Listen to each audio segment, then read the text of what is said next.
സ്വന്തമായി birthday celebrate ചെയ്യും. ആരുണ്ടെങ്കിലും ഇല്ലെങ്കിലും 12 മണി എന്നൊരു സമയം ഉണ്ടെങ്കിൽ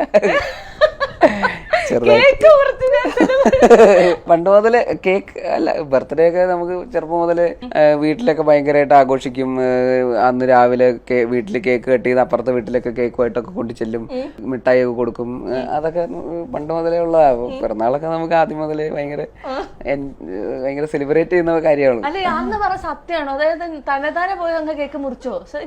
തന്നെത്താനെ മുറിച്ചോന്നല്ല, അവര് ലൊക്കേഷനിൽ കേക്ക് കൊണ്ടുവന്നു, അപ്പൊ ഞാൻ മുറിച്ചു. അല്ലാണ്ട് ഇപ്പൊ എന്റെ ബർത്ത്ഡേക്ക് പിന്നെ ആരെ വിനീതനാണ് കേക്ക് മുറിക്കുക? 12 മണിയായി ആരും ഓർത്തില്ല, ഞാൻ സ്വന്തമായിട്ട് പോയങ്ങ്. അങ്ങനൊന്നുമല്ല, ഇല്ല. അവര് കേക്ക് കൊണ്ടുവന്നു, അന്ന് നൈറ്റ് ഷൂട്ട് ആയിരുന്നു, കേക്ക് കൊണ്ടുവന്നു, അപ്പൊ ഞാൻ കേക്ക് മുറിച്ചു. എന്നിട്ട് വിനീതന്റെ പാട്ട് പാടി, അപ്പൊ ഞാൻ ഡാൻസ് കളിച്ചു. രസല്ലേ? അതുകൊണ്ടാണ് ഭാര്യ എലിസബത്ത് എപ്പോഴും ഭയങ്കര ശ്രദ്ധിക്കാറുണ്ടല്ലേ, ബർത്ത്ഡേസ് എല്ലാം ഗംഭീരമായിട്ട് സെലിബ്രേറ്റ് എപ്പോഴും ഞാൻ ഈ പോസ്റ്റുകൾ കാണാം. അവൾക്ക് ഇങ്ങനത്തെ ആഘോഷമൊക്കെ എനിക്ക് ഭയങ്കര ഇഷ്ടമാണെന്നറിയാം. അപ്പൊ അതുകൊണ്ട് എപ്പോഴും സർപ്രൈസ് തരും. കഴിഞ്ഞ വെഡിങ് ആനിവേഴ്സറിക്ക് ആണെങ്കിലും അപ്പുറത്തെ വീട്ടിലത്തെ ചേച്ചി എൻ്റെ അടുത്ത് ഞങ്ങൾ ഡ്രസ്സൊക്കെ നമുക്ക് എവിടെയെങ്കിലും ഫുഡ് കഴിക്കാൻ പോവാം, ഡ്രസ്സ് മാറും എന്നൊക്കെ പറഞ്ഞു.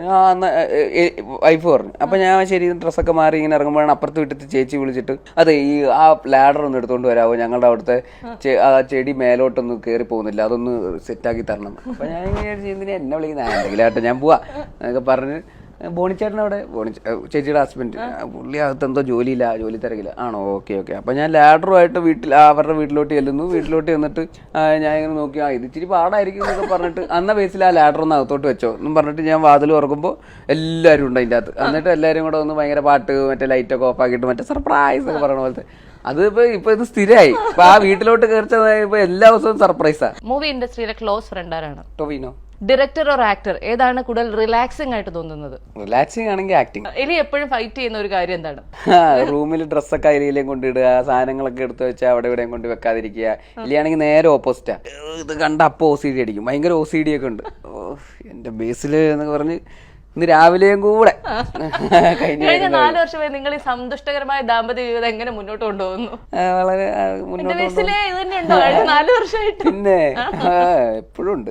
ബേസിൽ ആരോടെങ്കിലും ഒക്കെ ദേഷ്യപ്പെടാറുണ്ടോ? ഇല്ല, ദേഷ്യപ്പെടും.